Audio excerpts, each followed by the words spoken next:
Today, we are diving into the high-profile civil trial of Grammy-winning artist Cardi B.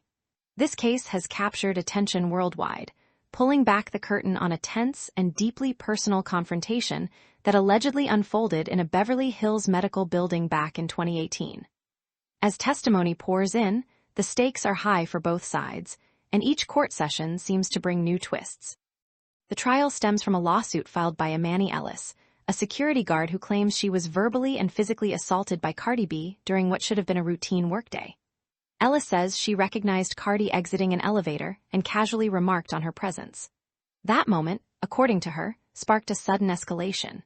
She alleges Cardi accused her of trying to expose a private prenatal appointment, then launched into verbal insults, body-shaming remarks, and even spat on her. Ellis further claims that during the confrontation, Cardi's long fingernail caught her face, leaving a cut that required plastic surgery to repair. The incident, she says, left her emotionally shaken and physically scarred. She is seeking damages for assault and battery, emotional distress, and other claims. Cardi B's legal team disputes every allegation of physical contact.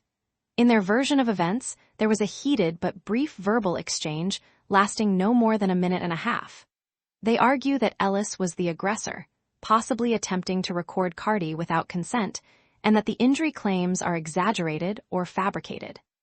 Over the course of the trial, the testimony has been intense. Ellis held firm to her account under questioning, but the defense has worked to highlight inconsistencies between her lawsuit, her initial incident report, and her words on the stand. Even details like the exact location of the alleged cut and whether she was holding her phone during the encounter have become points of contention. When Cardi took the stand, she painted a different picture. She described her nails at the time as short and blunt, dismissing the idea they could have caused a cut.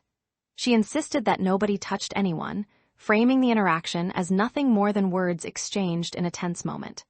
Cardi's demeanor in court has alternated between serious focus and flashes of frustration as the accusations are laid out before the jury.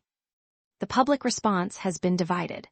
Some see the trial as an example of celebrities being unfairly targeted for financial gain, while others believe it shows how fame can amplify even brief, heated encounters into life-altering disputes. For Cardi, the outcome could have reputational consequences that ripple far beyond the courtroom. For Ellis, a victory could mean not just financial compensation, but a public acknowledgement of her version of events. As the proceedings move forward, legal analysts point out that credibility will be the deciding factor. With no video evidence, the jury must weigh each person's story, body language, and consistency under questioning. Cross-examinations have been especially sharp, as each side tries to chip away at the other's version of events. The trial continues with more witnesses expected to testify, including possible character witnesses who may speak to the personalities and behaviors of both Cardi and Ellis. Closing arguments will bring the focus back to the core question. Did this interaction cross the line into assault, or was it an unfortunate misunderstanding escalated by suspicion and emotion? That wraps up today's coverage of the Cardi B trial. As new developments emerge, we will keep you informed with clear, fact-driven updates you can trust. If you found this breakdown helpful, make sure to subscribe and turn on notifications so you never miss a moment. Share your thoughts in the comments and let us know where you think this case is headed. Until next time, stay informed, stay engaged, and we will see you in the next update.